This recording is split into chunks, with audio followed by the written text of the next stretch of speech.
سبحان الله وبحمده سبحان الله العظيم رضيت Thèse et antithèse, une émission où les grands noms de l'orientalisme débattent de l'islam à coups d'arguments et de contre-arguments. بالإسلام دين ومحمد صلى Thèse et antithèse, une émission conçue et présentée par Kamel Shekat, réalisée par Faiza Razel. حبيب الله وأشرف المرسلين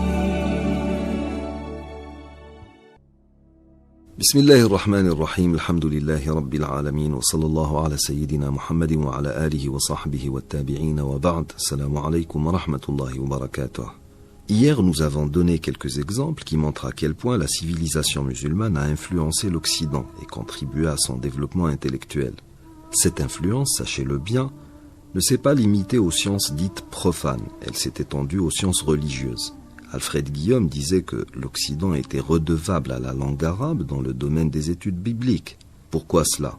Parce que l'arabe étant devenu vers le 7e, 8e siècle la langue du monde de la science, donc une langue incontournable pour toute personne désirant s'instruire, les Juifs ont tout de suite pris conscience des similitudes qu'il y avait entre l'arabe et l'hébreu, ce qui a permis au grand grammairien juif du XIIIe siècle, Rabbi David Qimhi, et s'inspirant intégralement des précis de grammaire arabe, de rédiger son précis de grammaire hébraïque, ce qui a permis aux judéo-chrétiens une meilleure compréhension des textes anciens.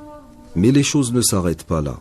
Quand Albrecht von Bollstedt, dit Saint Albert le Grand, philosophe, naturaliste, chimiste, alchimiste germanique et grand théologien dominicain du XIIIe siècle, maître de surcroît de Thomas d'Aquin, parle de l'âme, c'est le langage d'Ibn Sina qui est utilisé. Dans ces 5 voies pour prouver l'existence de Dieu, quand Thomas d'Aquin parle de la contingence, ce sont les idées d'Ibn Sina et d'Al-Farabi qui sont reprises. Quand Miguel Assin Palacios, orientaliste espagnol, islamologue et prêtre catholique du siècle dernier, parle de la divine comédie de Dante, il met en évidence les troublantes ressemblances qui existent entre la Divina Commedia et les différents récits de la tradition islamique tels que l'Isra ou le Mi'raj. Palacios trouve que le récit de l'ascension du prophète alayhi salatu wassalam a servi de modèle à Dante pour écrire cette œuvre majeure de sa vie. L'écrivain belge Luc de Hoche écrit dans son livre La Transe et ses entours, Miguel Assin Palacios publia le résultat de ses premières recherches en 1919. Il ne parvint pas plus que ses successeurs à déterminer comment Dante aurait pu avoir connaissance des écrits mystiques musulmans.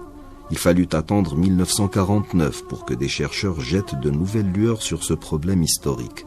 Ils établirent qu'à coup sûr au XIIIe siècle, sous l'impulsion du roi Alphonse X, furent établis en latin et en castillan, puis en ancien français, des traductions d'un texte arabe décrivant le périple qui conduisit Mahomet vers Dieu le long d'une échelle mystique. Les hypothèses d'Assin Palacios se trouvèrent ainsi renforcées. Finalement, la civilisation musulmane n'a pas contribué uniquement au développement intellectuel des Européens, elle a enrichi leur vocabulaire religieux et leur a permis de mieux expliquer bon nombre de questions ayant trait à la métaphysique. Mais plutôt que de se montrer reconnaissants pour tout cela, les orientalistes, appuyés par des religieux, iront jusqu'à travestir l'histoire pour étayer cette thèse qui soutient que l'islam est un ennemi de la science et de la raison. Ils iront jusqu'à dire que ce sont les musulmans qui ont brûlé la grande bibliothèque d'Alexandrie, alors que des études sérieuses font remonter sa destruction à la guerre civile romaine entre César et Pompée vers -50 avant Jésus-Christ, alayhi salam. Et d'autres au conflit de primauté politique et religieuse entre paganisme et christianisme entre 250 et 350 de l'ère chrétienne. Mais supposons que ce soit bel et bien les musulmans qui ont brûlé la bibliothèque d'Alexandrie, qui comptait 700 000 ouvrages selon les différentes sources. Si l'on considère cela comme un crime, pourquoi n'a-t-on pas considéré comme crime les 1 à 2 millions de livres de musulmans brûlés sous l'Inquisition espagnole par le cardinal Francisco Jiménez de Cisneros sur la place de Vivarambla, à Grenade, le 18 décembre 1499. Après tout ce que nous venons de citer, pensez-vous réellement que l'islam est une religion qui s'oppose à la science et à la raison ? À vous de répondre à cette question en votre âme et conscience. Nous arrivons au terme de cette émission, je vous remercie de l'avoir suivi. Assalamu alaikum wa rahmatullahi wa barakatuh.